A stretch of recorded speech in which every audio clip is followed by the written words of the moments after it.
নমস্কাৰ আমি আজি এতিয়া আমাৰ পিয়াকটা মোবাইল খেলপথাৰত উপস্থিত আছোঁ। আমাৰ একদিন পিয়ক হাইস্কুল খেলপথাৰত আছে। আমি এতিয়া চাহ বাকী আছে আমাৰ ময়ূৰ হেঁতে, কাৰণ আমাৰ গ্ৰীণ টি যিটো আমি প্ৰডাক্ট কৰি আছোঁ, আমাৰ চন্দনতা আছে, এয়া চাহ বাকী আছে অলপ মানে এইটো বেছি নহয় অকণ আমি ঔষধ বুলি খাওঁ, ঔষধি গুণ লাগিব আৰু ইমিউনিটিটো বাঢ়ে বহুত এইটো খালে। অলপ ক'ব অলপ কি মাৰিলে আজি 7.5 পাক মাৰিলোঁ। 1500 মিটাৰ ফাৰ্ষ্ট 15 আছিলে, তাৰপিছত আপোনাৰ 600 মিটাৰ আছিলে, 600 মিটাৰ 3টা আছিলে, 2 লাগিছে, তেনেকৈ 3টা ছেট মাৰিলোঁ।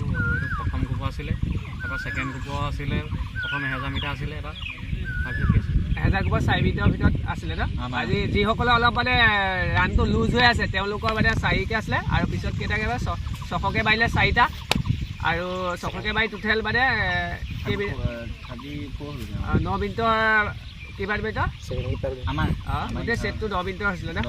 9 মিনিটৰ হৈছিলে 1 মিনিটকৈ মানে 1000 মাৰি আমি 3 মিনিট ৰেষ্ট ল'লোঁ। ৰেষ্ট লৈ আকৌ 600কে যিটো মাৰিলোঁ ন, 600 মাৰি 1 মিনিটকৈ ৰেষ্ট হৈছিলে, তেনেকৈ 4টা মাৰিলোঁ। তেনেকৈ কৰি 9 মিনিটৰ ভিতৰত ছেডুলটো হ'ল, আৰু তেনেকৈ আমি স্পীডটো বঢ়াইছিলোঁ। আৰু এওঁলোকৰো একেই ছেট, কিন্তু 1500কে মাৰিছে, কাৰণ আমি 1000 আগতে স্পীড দিওঁ 30ৰ ভিতৰত, আজি 1500কে মাৰিবলৈ দিলোঁ।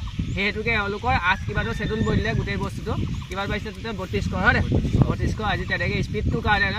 আৰু আমি সদায় 1000ৰ ছেট মাৰি একেটা স্পীডৰ লিমিট আছে। এইকেইটা যদি এতিয়া 10 10.5 মাৰিবলৈ হয় নহয়, আৰু অলপ আমি 1500লৈ স্পীডটো উলিয়াব লাগিব। যিটো আগতে 1000ৰ স্পীডটো উলিয়াইছিলোঁ, এতিয়া 1500লৈ গৈ সেই স্পীডটো উলিয়াব লাগিব, তেতিয়াহে সেই বস্তুটো আহিব।